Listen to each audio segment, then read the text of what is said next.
강혜신의 오늘의 미국.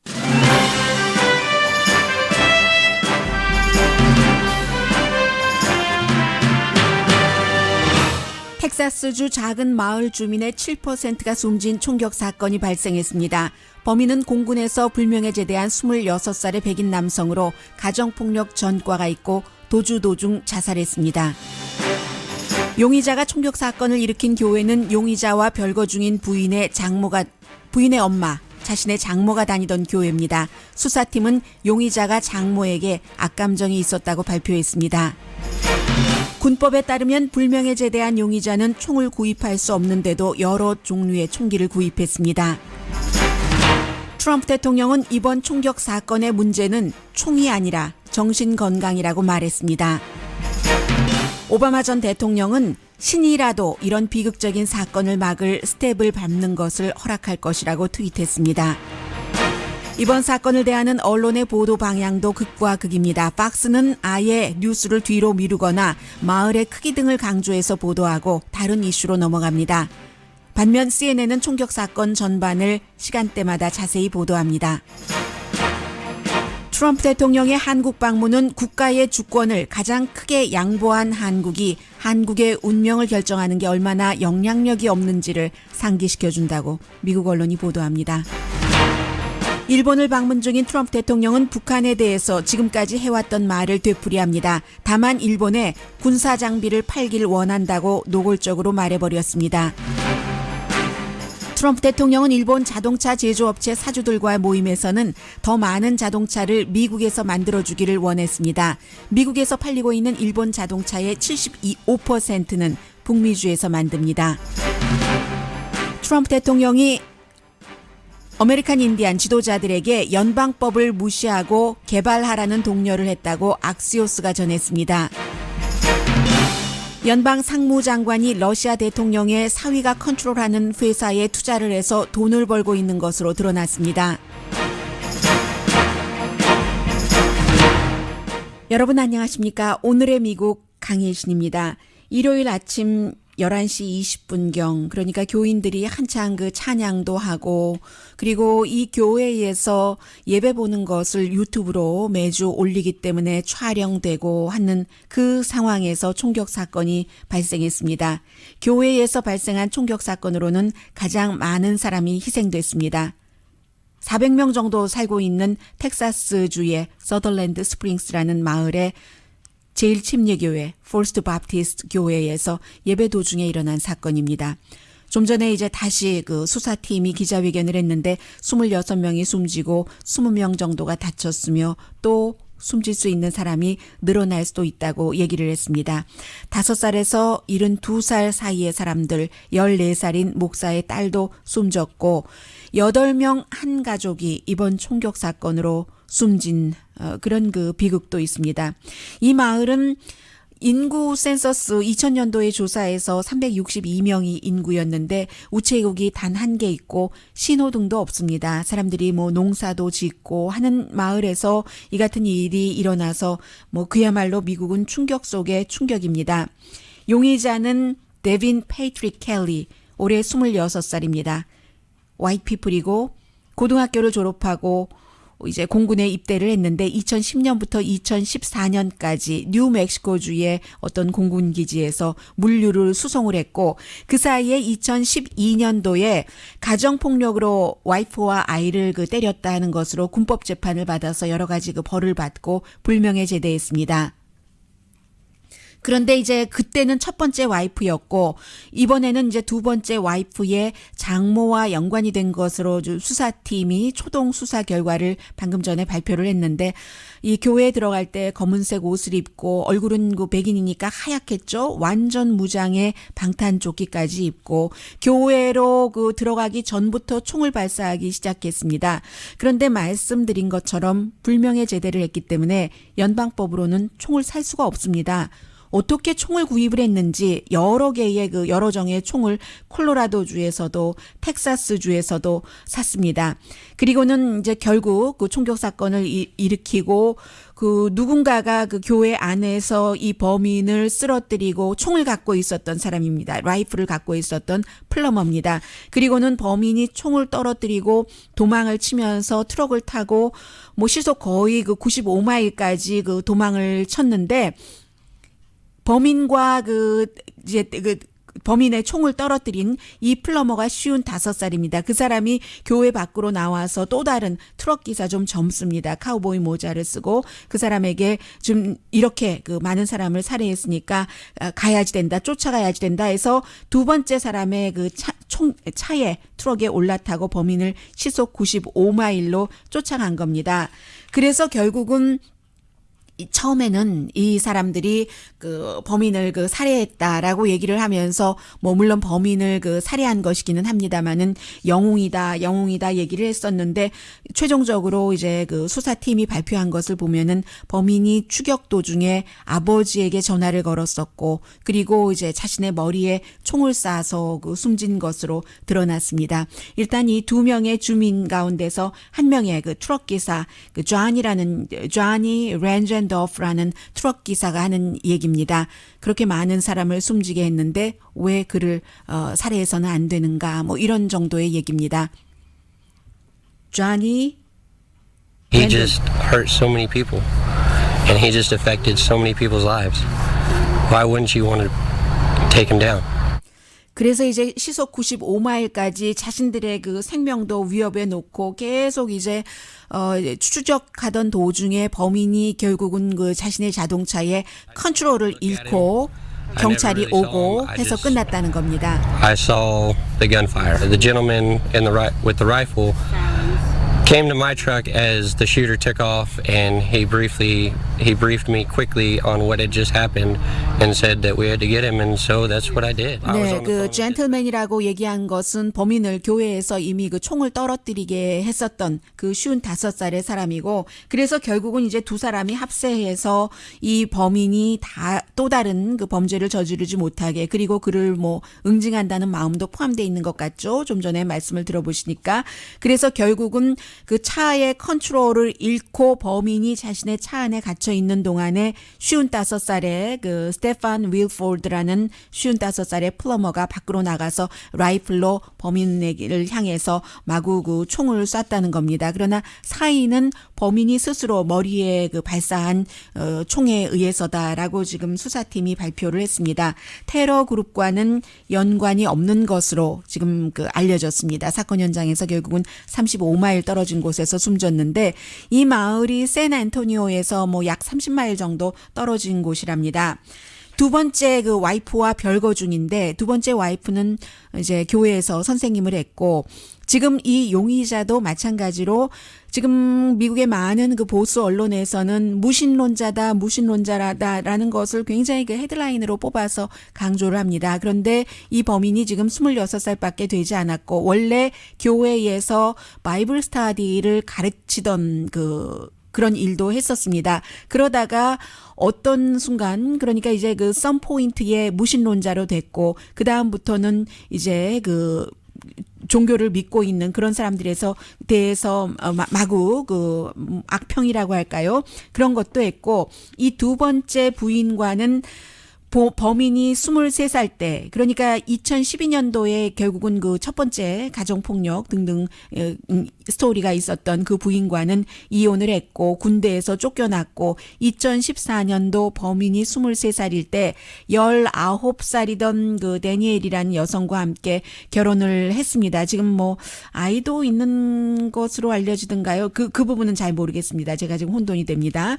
아무튼 지금 이렇게 돼서 결국은 수사팀은 집안 싸움인 것 같다가 아니라 집안 싸움이라고 했어요. 인종 문제도 아니고 종교 이슈도 아니며 장모에게 악감정이 있었는데 아마 지금 별거 중이기 때문에 이 두 번째 와이프와 장모가 그런데도 세금과 관련해서 뭔가를 이 용의자에게 피해를 입혔다, 뭐 이런 정도가 드러났다고 하고, 더 이상의 구체적인 내용은 나오고 있지 않습니다만 이 교회가 장모가 그 다니던이 아니라 다니는데 어제는 장모가 그 교회에 출석하지 않았었습니다.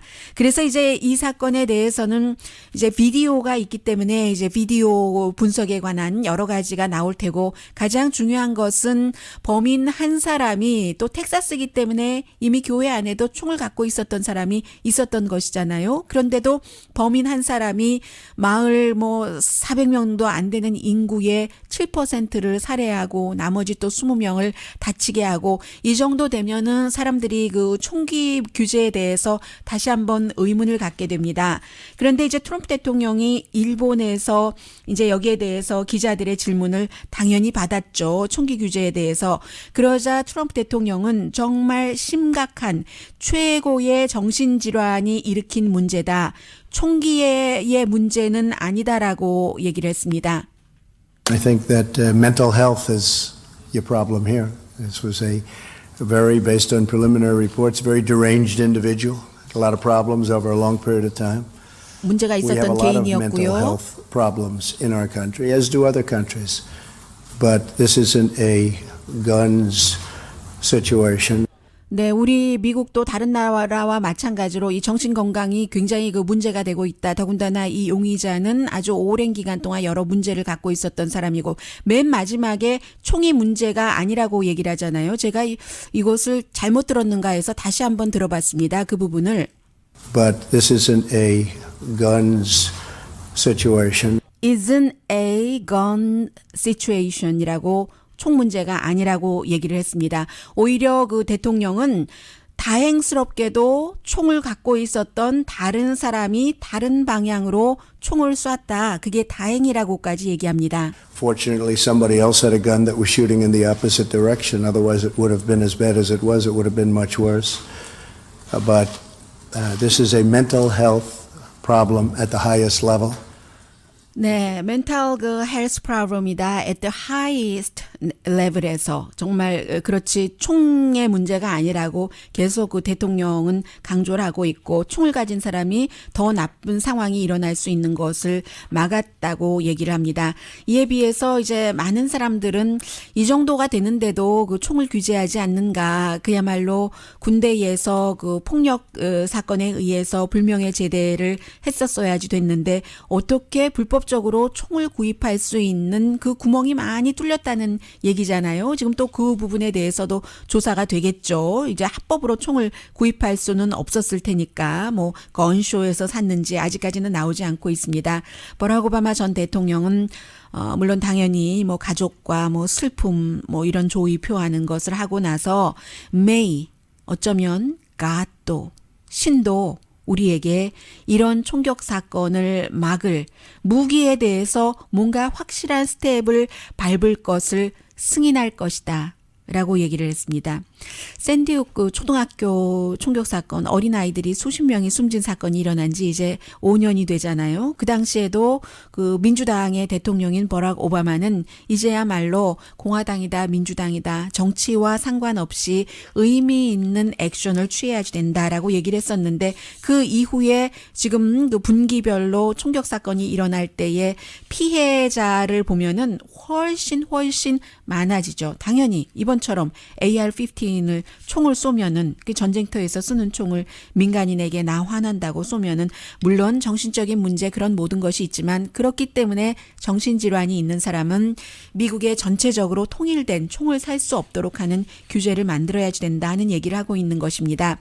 이래서 그 텍사스의 제프 프레이크 상원 의원이 많은 그 보수 그 공화당 특히 총기를 그 소지를 그 무제한으로 주장하는 사람들에게 비난을 받고 있는 이유죠. 공화당인데도 불구하고 제프 프레이크 지금 재선에 출마하지 않고 사임하겠다면서 의회에서 여러 가지 그 연설을 미국이 더 이상 이제 무례함 이런 것을 보고 싶지 않다고 간접적으로 뭐 매일 직접적으로 트럼프 대통령을 비난한 제프 프레이크 의원이 애리조나가 지역구인데도 애리조나 사람들도 총 많이 갖고 있습니다. 이제는 의회에서 총기를 규제하는 법안을 만들어야지 된다. 법을 통과시켜야지만 된다라고 얘기를 했고 샌디훅 초등학교 시절 그 당시 하원 의원이었고 지금은 상원 의원인 크리스 머피도 마찬가지로 이런데도 총기 규제를 하지 않는 것은 너무 비겁하고 비열하다. 비열하다는 것은 총기협회에서 그만큼 돈을 많이 받기 때문이라는 얘기죠.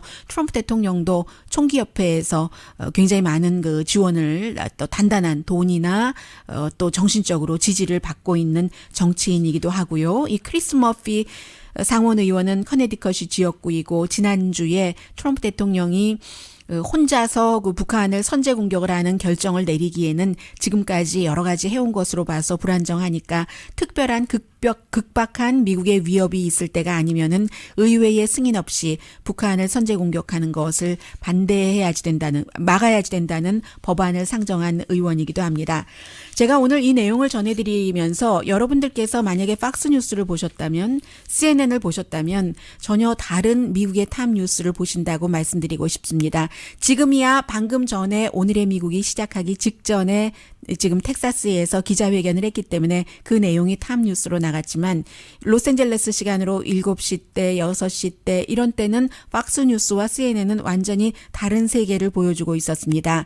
팍스뉴스는 데나 브레질 지난주에 전해드렸었던 민주당 전국위원회 의장이었지만 힐러리 클린턴이 너무 많은 것을 장악하고 버니 샌더스에게 아주 불리하게 그렇게 무자비하게 당을 이끌었었다. 그래서 한때 이제 본인이 힐러리 클린턴이 이제 좀 약간 쓰러졌었을 때 있잖아요. 그때 조 바이든으로 대체하나 아니면 코리 부커 같은 젊은 사람으로 이런 생각까지 했다고 얘기를 했고 그런 것을 계속 수많은 마을의 7%의 주민이 숨졌는데도 팍스는 탑뉴스로 장시간 동안 보도를 했습니다. 그 뒤에는 뉴욕 마라톤이 진행된 것을 했고 그리고 살짝 칼 로브를 출연을 시켜서 칼 로브에게 첫 번째 질문이 그 사건이 발생한 마을이 어떤 마을이냐 했더니 칼 로브가 그쪽의 전문가도 아니고 뭐 말해야지 될 이유가 없는 것 같은데 그렇게 작은 인구가 살고 있는 사람입니다. 이렇게 얘기를 해서 저는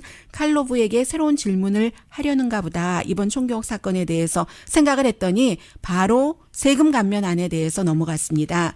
그런데 이제 그에 비해서 또 그 CNN 방송은 계속 이제 이 사건에 그 집중하는 보도를 했기 때문에 그래서 미국에서는 CNN을만 보시는 분들은 또 CNN만 봅니다. 왜냐하면 그 팍스는 CNN을 보시는 분들은 팍스는 마치 그 트럼프 대통령의 국영 방송과 같다고 얘기를 합니다. 스테이트 런 그 방송이라고 할까요? 그리고 이제 그렇게 그 CNN에서 생각을 하면은 대통령의 여러 그 자문, 뭐 캐서린 코네이 같은 사람은 CNN을 향해서 팍스를 질투하지 말아라 이런 얘기를 하고 있거든요. 그래서 너무 다른 그 두 개의 그 세계를 보여주고 있는데 그런데 분명한 것은 이번 총격 사건은 이 사람이 그 교회에서 성경 공부를 가르치던 젊은이에서 무신론자가 됐기 때문에 이것은 무신론자가 교회에 가서 총격 사건을 저지르는 것도 아니고 또 인종에 관한 것도 아니고 뭐 그 백인이 많이 있었겠죠. 그쪽 지역에. 그렇기 때문에 이것을 사실은 가장 실용적으로는 총기를 왜 그 정신질환도 있을 수도 있고 대통령이 얘기한 뭐 이 사람이 정신질환이 있다는 진단을 받았는지는 모르겠습니다. 그러나 대통령이 말한 것처럼 정신적으로 불안정했던 것은 사실이겠죠. 그런 사람이 왜 이렇게 많은 총을 그것도 뭐 반자동 총을 갖고 있었어야지만 되는지 왜 이것을 막을 생각은 하지 않고 총이 왜 문제냐. 그 총을 가진 다른 사람이 막지 않았느냐 이런 얘기를 대통령으로부터 듣는 것이 편하지 않다고 생각하는 사람들도 많이 있으리라고 짐작합니다.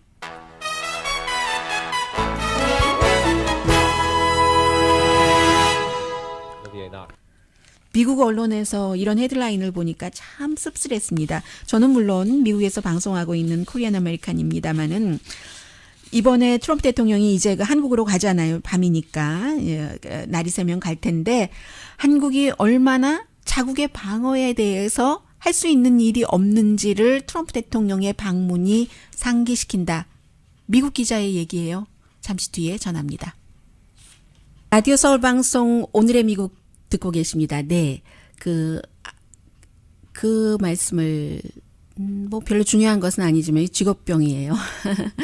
네, 그 텍사스 그 사건 용의자가 제가 두 번째 결혼에서는 아이가 있는지 없는지 혼돈된다고 했는데 없는 것 같죠? 첫 번째 결혼한 그 여성과 아이에게 가정폭력, 이게 이제 군에 있었을 때 일어났었던 일이고 그로 인해서 여러 가지 벌도 받았고 또 불명예 제대도 했습니다. 자, 지금 그 트럼프 대통령이 오늘 이제 한국에 가는데 일본에서는 북한에 대해서 뭐 가장 중요한 얘기들을 그 이슈 자체가 북한인데 뭐 새로운 것은 없어요. 북한에 대해서 그 전략적 인내는 끝났다. 또 아니면 뭐가 있나요? 그런가 하면은 또 다른 그 질문에서는 뭐 누구라도 대화할 수 있다. 그게 뭐 꼭 김정은이라고. Ultimately, I can tell you this, that I hope it all works out. Be better for everybody. Certainly would be better for North Korea, but it would be better for everybody. 네, 결국은 이제 그 모두를 위해서 좋은 일로 그 매듭이 지어질 것이다. 뭐 노스코리아뿐만이 아니라 모든 그 나라들을 위해서 노스코리아는 그 전에 북한 사람들이 너무나 그 정권 아래 힘들게 살고 있기 때문에 그런 사람들에게도 좋고 다른 사람들을 위해서도 좋고라는 얘기인데 그 또 다른 그 인터뷰에서는 좀 전에 말씀드리려고 하다가만 그 부분 누구하고라도 나는 그 대화를 할 수 있다 해서 사람들은 그것을 김정은도 포함시키는 것인가 이렇게 추측을 하는데 무슨 말을 하던 지금까지 다 그 해왔었던 얘기입니다. 그리고 오히려 조금 그 새롭게 그 주목된다는 것은 트럼프 대통령이 직접 일본에 우리 그 무기를 팔고 싶다는 뜻을 말해버렸습니다. AP통신이 보도를 했는데, 그동안에 사실은 그 일본에 가서만 얘기한 것이 아니라 여러 번 간접적으로 이런 얘기를 해오기는 했는데 직접적으로 이제 하게 된 거예요. 그래서 트럼프 대통령이 일본이 북한 미사일을 격추시키기를 원한다. 이렇게 그 밝혔다는 거예요. 그리고 그래야지 된다. 결과가 설령 조금 그 무리한 그런 부분이 있다 하더라도 라고까지 얘기를 했다면서 AP통신의 보도를 인용해서 전해드리고 있습니다. 또 미국에서 그 일본이 미국에서 추가 군사 장비를 완전하게 사들이고 나면 아베 신조 일본 총리가 북한 미사일을 공중에서 격추시키기가 쉬워질 겁니다. 이런 얘기도 했다는 거예요. 이번에요. 이 부분은 그 얘기가 이해가 되는 게 사람들이 북한이 일본 영공을 이렇게 통과해서 그 핵 미사일 테스트를 했을 때 왜 격추시키지 않았는가 그 이유에 대해서 여러 설이 있었는데 제가 여러분들께 뭐 전문가들의 말을 인용을 해서 누가 뭐라고 하더라도 그 일본이 그런 그 완전하게 맞춘다 하는 기술이 부족한 것 같다라는 전문가의 의견도 전해드리기도 했습니다. 거기에 대해서 이 트럼프 대통령이 그 연결되는 말이라고도 볼 수 있고요. 좀 전에 전해드린 그런 말을 했습니다. 일본이야 뭐 당연히 그 일본의 그 헌법이 직접 일본에 위협이 되지 않으면 군사 공격을 그 허락하지 않지만 아베 신조 일본 총리가 이미 뭐 올해 초에 뭐 이런 거 방어용으로 이렇게 하겠다고 했고 이번에 선거에서 이겼고 헌법을 그 2020년까지는 완전히 수정하겠다고 밝혀놓은 것이고 지금 저펜타임스가 지난 토요일에 보도를 했어요. 트럼프 대통령이 그동안 최근 몇 개월 사이에 직접 만났거나 전화 통화를 한 동남아시아 리더들에게 분명하게 앞서 전해드린 그런 내용을 얘기를 했었다는 겁니다. 일본과 같은 사무라이 나라에서 그 한국 언론이 이제 무사라고 번역을 했더군요. 이제 일본과 같은 사무라이, 뭐 무사가 사무라이죠. 사무라이 나라에서 북한 미사일을 격추시키지 않는 걸 나는 이해할 수 없다. 많은 아시아 그 리더들에게 이런 얘기를 했답니다. 그래서 이제 한국을 방문하기 직전이기 때문에 국회에서 연설을 할 테고 일본에서도 이제 뭐 40년도 더 전에 북한에 납치된 그런 그 가족이 있는 가족을 만났고 한국의 국회 연설에서도 북한이 일본인 납치한 것을 언급을 할 것이라고 하고 하는데 지금 가장 또 중요하게 지금 지켜보고 있는 것은 북한이 이 기간에 트럼프 대통령이 일본과 한국에 머물고 있는 기간에 혹시 어떠한 그 핵 테스트 같은 것을 하지 않을까 하는 것을 우려하는 그룹도 있습니다.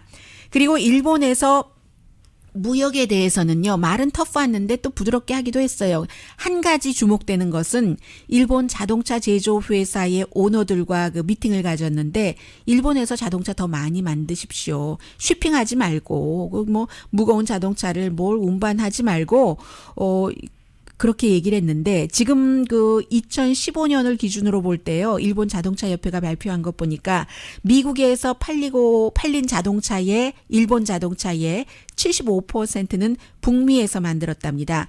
그러면 1985년도에는 일본 자동차가 미국에서 팔릴 때 북미에서 만든 것은 12%밖에 되지 않았는데, 이제는 75%니까 2016년은 더 많이 늘어났을 수도 있고요. 75%나 만들면 됐지, 여기서 더 이상 무엇을 요구하는가, 무리한 것 아니냐, 뭐 이런 얘기들도 하고 있습니다. 그리고는 잡지 그 애틀란틱에서 운영하고 있는 이제 또 다른 그 외교 관계 그 중심적인 그 퀄츠라는 매체에서 얘기를 했습니다. 제목이 이거예요. 트럼프 대통령이 사우스 코리아에 가는 게, 트럼프의 Stop in South Korea가 얼마나 그 나라의 운명을 결정하는데 작은 컨트롤권을 갖고 있는가를 리마인드 시켜준다. 이게 이 퀄츠의 아시아국장 스티브 몰맨이라는 분이 쓴 글인데, 내용 자체는 여러분들이 다 알고 계시는 건데, 다만 이 퀄츠라는 그 잡지의 아시아국장이 이것을 이런 식으로 그 표현을 한 것이 한국 사람들에게는 또 그 리마인드 할 수 있는 부분이라는 거죠. 지금 전쟁이 일어났을 때 제일 첫 문장이에요. 군사작전권을 다른 나라가 갖고 있는 나라. 이것을 상상해 보십시오. 라고 얘기를 하고 있습니다. 한국이 50년, 그때 이제 50년대 초에 세계에서 가장 주권을 크게 양보한 국가가 됐습니다. 그 딜로 인해서 지금 이렇게 왔고, 정치 경험이 없는 도널드 트럼프 대통령이 북한의 위협을 막고 북한의 위협적인 언사를 하면서 이렇게 있는데, 한국으로서는 지금 전쟁이 만약에 일어나면 그 작전권을 미국이 갖고 있다는 얘기예요. 얼마나 본인들의 운명을 스스로 컨트롤할 수 없는가. 그리고 북한은 그 사이에 점점 세련된 무기로 여러 주변 국가, 미국까지를 위협하고 있고, 사정거리는 점점 그 북한의 목표 아래에 들어가 있고, 그런데도 유엔 안전보장이사회의 상임이사국에 한국은 당연히 포함되어 있지 않고, 한국 입장에서는 지금 대사도 임명되지 않았잖아요. 빅터 차 교수 얘기가 몇 개월째 나오고 있는데, 국무부의 주요한 자리를 채우지 않으면서 얼마 전에 그 트럼프 대통령이 팍스뉴스와의 인터뷰에서, 얼마 전도 아니군요, 지난주에 이렇게 얘기를 했다고 하네요. 저는 그 부분은 보지는 못했습니다. 국무부에 왜 이렇게 사람을 채우지 않느냐.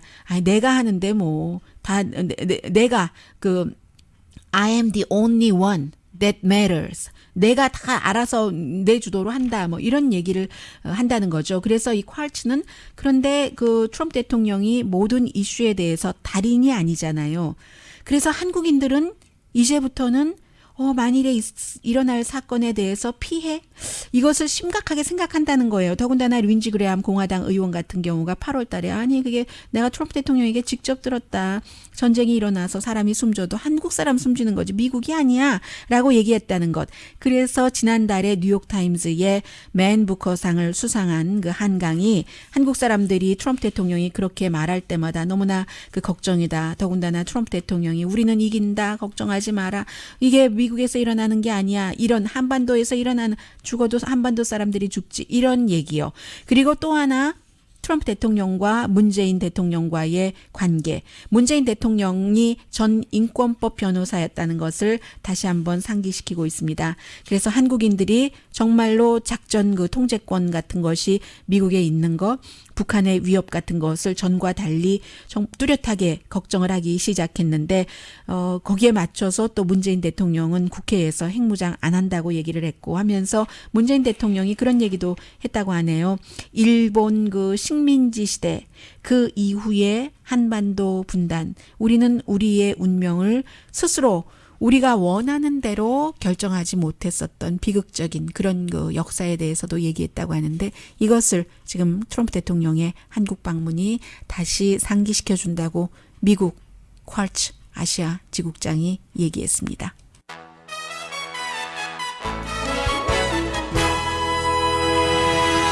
라디오 서울 방송 오늘의 미국 듣고 계십니다. 네, 미국 그 연방 상무장관이요.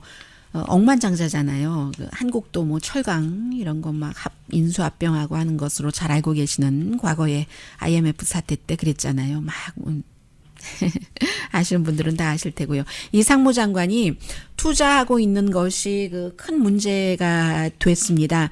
본인이 이제 그 내비게이러라는 쉬핑 회사에 투자를 하고 있는데 이 내비게이러의 파트너 회사가 러시아 가스 회사 시버라는 회사입니다. 그런데 이 시버에 두 명의 이제 아주 그 중요한 인물이 있는데 두 사람 다 푸틴 대통령과 관련이 있고 한 사람은 푸틴 대통령의 사위입니다. 막내딸 남편이에요. 그리고 또 한 사람은 이제 그 미국이 여러 가지 뭔가가 잘못됐다 해서 제재를 하고 있는 러시아의 거부, 푸틴과 아주 가까운 그 제나디 팀첸코라는 사람입니다. 두 사람 다 푸틴에게 중요한 인물이고 더군다나 사위는 굉장히 그 블라디미르 푸틴이 믿는 인물이랍니다. 이런 모든 것들이 이제 미국 언론에서도 보도하지만 영국 언론에서도 마이애미 대학교 오하이오주에 있는요. 그 대학교에서 러시아 그 전문 학자와 인터뷰를 통해서 얘기를 하고 있는데 예를 들어서 지금 그 푸틴의 사위가 큰 영향력을 미치고 있는 시버라는 회사와 이 내비게이러라는 이 회사가 합쳐지고 나서 이 내비게이러라는 회사의 그 뭐 매출이 엄청나게 늘었고 그리고 그 윌버 로스가 이제 그 그런 것으로 해서 돈을 그 많이 벌고 있는데 문제는 뭐 돈 버는 거 돈 벌 수 있죠. 지난번에 상무장관이 되기 위해서 상원 인준을 할 때 이 관련을 하나도 제출하지 않았습니다. 미국이 먼저 보도한 게 아니에요. 이 내용이 사실은 누군가가 독일 언론인가요? 뭐 거기에 먼저 보도를 해서 영국의 가디언도 추가 취재를 그 할 수 있게 됐는데 지금 상무장관 그 대변인은 뭐라고 얘기하냐면 뭐 그래도 상관없다. 직접적으로 그 상무장관이 물류라든가 선박과 연관이 있는 게 아니니까 연관이 없나요? 뭐 그 말이 맞다 하더라도 그럼 왜 자신의 자산에 관해서 상원 인준 청문회 할 때 블라디미르 푸틴과 연관이 있다 이런 것을 밝히지 않았는가 그 부분은 이제 분명히 문제가 될 수 있고요. 지금 뭐 민주당에서도 힐러리 클린턴의 너무 그 당을 좌지우지하면서 아주 그 부당하게 그 버니 샌더스에게 악영향을 미치고 이것도 문제입니다만은 트럼프 대통령 주변에도 러시아 사람들과 연관이 너무 많은 것도 문제예요. 오늘도 그 워싱턴 포스트 보면은 지금 9명이 캠페인과 관련된 사람이 다 그 러시아와 뭐 연관이 있거든요. 아들 맞죠. 아들 사위 다 러시아 사람 만났고 뭐 또 그 폴 매나포트 오늘도 법원에 출두하고요. 지난번 의장 그러나 뭐 러시아와의 직접 연관이라기보다는 미국에 대한 뭐 악영향을 미치고 돈 세탁 등등과 그러나 이 사람도 러시아 사람들을 캠페인 기간 중 만나면서 여러 가지 지금 캠페인 돌아가는 정보를 준다던가 이런 얘기를 했고 조지 파파도폴러스 뭐 젊은 그 외교 자문이었는데 역시 그 러시아의